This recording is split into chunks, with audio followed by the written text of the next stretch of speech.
Bonjour à toutes et tous, bienvenue dans les coulisses du Grand Lyon. Mon invité du jour, Isabelle Bertolotti, bonjour. Bonjour. Vous êtes la directrice artistique de la Biennale d'Art Contemporain, vous êtes aussi la directrice du Musée d'Art Contemporain en ce jour d'inauguration de la Biennale, alors qui va arriver ce soir aux Grands Locaux pour la première fois. La thématique cette année que vous avez impulsée, c'est la voix des fleuves. Vous êtes mis à l'écoute des fleuves pour savoir ce qu'ils avaient à nous dire? Absolument, parce qu'à Lyon, c'est important, on a un énorme fleuve et une rivière, donc c'est un petit peu les deux, donc c'est ce qui nous importait aussi, de tenir compte de la géographie et du territoire. Le défi de cette biennale, c'était d'investir, l'un des défis, mais en tout cas peut-être le plus grand, d'investir ces grands locaux qui étaient pas encore aménagés pour une biennale. Alors ça s'est fait facilement, les artistes ont été inspirés. Alors facilement peut-être pas, mais on a relevé le défi. Je pense que les artistes ont été très inspirés. Effectivement, on a des œuvres assez incroyables que vous pourrez découvrir, des œuvres immenses qui ont pris la place incroyable qu'on a pu leur proposer. Donc on les a fait venir et ils ont fait des créations spécifiquement pour le lieu. On verra notamment l'œuvre de Shuruk Riesh qui propose une grande fresque en noir et blanc à l'extérieur, à l'intérieur, dans plusieurs autres points de la ville aussi, sur la vie de la mulatière. Absolument, c'est une artiste qui s'exprime principalement par le dessin, mais là elle a fait des dessins géants, on va dire, puisqu'elle a imaginé une immense fresque sur une façade d'un des bâtiments des grands locaux, une partie basse qui représente ce qu'elle a vu et ce qu'elle a découvert sur la mulatière, une partie haute qui la met en perspective d'autres villes dans le monde, Bangkok ou New York ou d'autres endroits qu'elle a visités, mais pas tant elle que ce qu'elle appelle, elle, les oiseaux migrateurs. Et dans ce cadre-là, une autre installation se trouve à l'intérieur des grands locaux, et puis elle migre effectivement comme les oiseaux dans Lyon-Parc-Auto Saint-Antoine, quai Saint-Antoine, avec une inscription de ces dessins dans le parking en souterrain. Ça permet de dire un peu comment vous travaillez avec les artistes. C'est 18 artistes cette année 78 pour artistes. 280 œuvres. Voilà, à peu près, presque 300 œuvres. Donc en fait, on les invite à venir, à s'immerger sur le territoire, à regarder à rencontrer, à regarder pas uniquement la géographie ou l'histoire, mais aussi les savoir-faire, parce que ça nous importe aussi qu'il y ait ces échanges. On a un bassin économique qui est assez extraordinaire, on a des entreprises qui ont des matériaux, des techniques, donc on essaye de faire collaborer tout le monde pour réaliser des œuvres un peu extraordinaires qui ne se feraient pas ailleurs. Ils n'ont pas été intimidés par la grandeur des lieux, des grandes locaux? Certains si, mais certains non. Et ils nous ont même fait découvrir des choses assez incroyables. On nous a même dit moi je vais m'intéresser aux petites fissures qu'il y a dans le plafond, alors qu'il y avait un immense espace. Mais tout ça en soulignant avec des petits néons lumineux, c'est absolument extraordinaire. Donc on a l'impression qu'il y a une écriture qui s'est faite sur le plafond. Michel Debrun, un Canadien, qui a vu autre chose que ce qu'on voyait. Ou encore Hans Chabus, qui a fait un immense tube en bois géant qu'on a fabriqué sur place avec lui, soutenu par des petites tortues.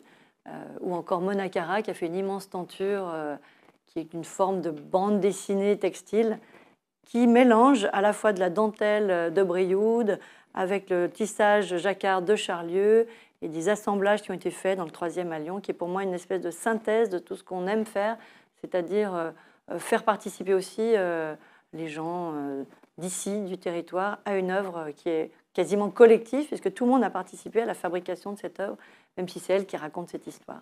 Et quand vous allez choisir des artistes comme Mona Kara, qui effectivement représente bien la Biennale et votre volonté, c'est vous qui leur donnez l'impulsion, leur disiez d'aller voir ce qui peut être fait dans la région? Oui, dans un sens, parce qu'elle nous pose des questions en disant j'aimerais faire ça en textile, j'aimerais tester des nouvelles techniques, des nouveaux savoir-faire. Bien, on lui dit justement, on a ça ou on a ça, et on lui donne notre connaissance du territoire qu'elle n'a pas forcément. C'est quelqu'un qui vient du Var, elle est originaire de Hyères, même si elle a fait les arts déco à Paris et l'école des beaux-arts aussi. On essaye d'être un petit peu les têtes chercheuses sur les savoir-faire et puis de rassembler les personnes ensemble et que tout le monde travaille collectivement sur une œuvre qui est magnifique à la sortie. Il y a aussi toujours des œuvres qui font appel plus au son, à l'image, avec là cette fois les immenses écrans d'Oliver Beer. Qu'est-ce qu'il raconte, lui?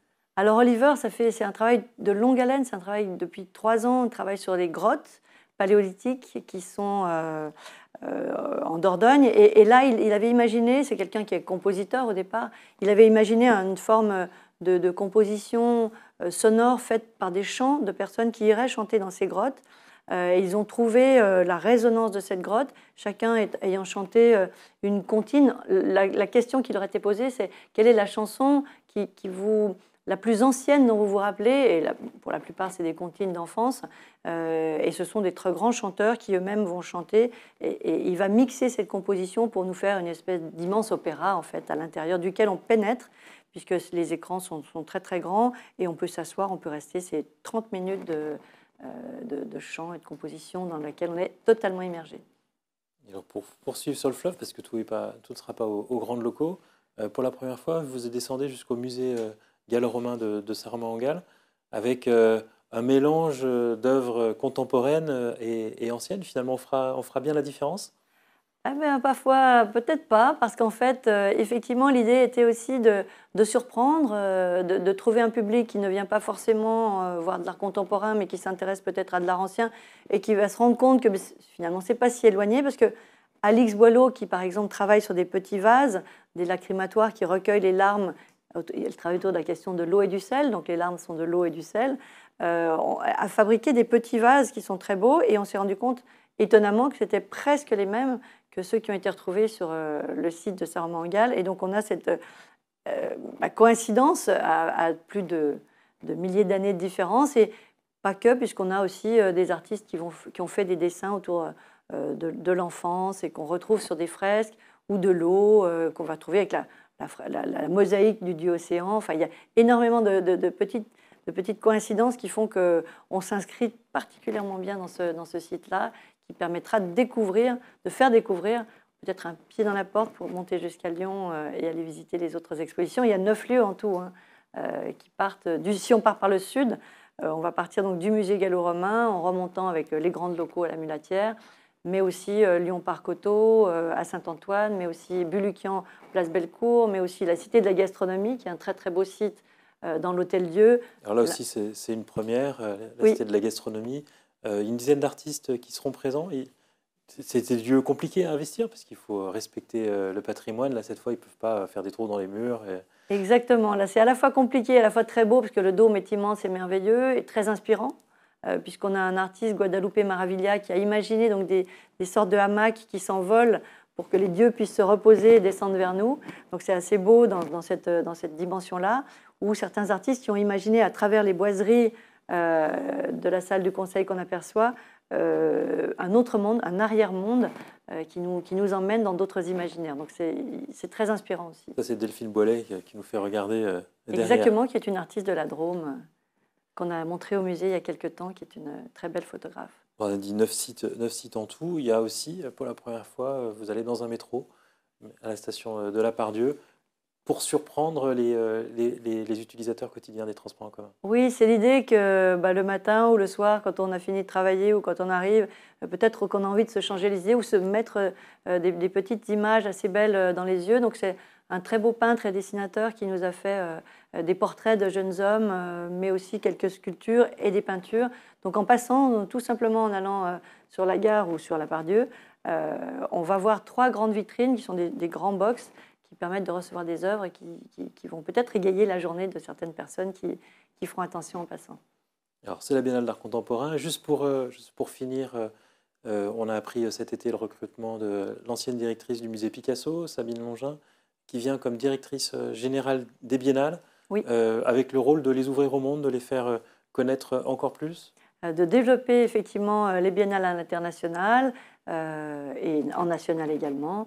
Et donc, elle va chapeauter l'ensemble des 2 biennales pour qu'on ait une grande biennale internationale. Et vous gardez la direction artistique de la Biennale d'art contemporain? Oui. Chaque directeur artistique garde sa direction artistique. Isabelle Bertoletti, je vous remercie. Je vous en prie, merci à vous. Et puis moi, je vous souhaite une belle Biennale d'art contemporain, un bon week-end, et puis à lundi pour une nouvelle émission des Coulisses du Grand Lyon.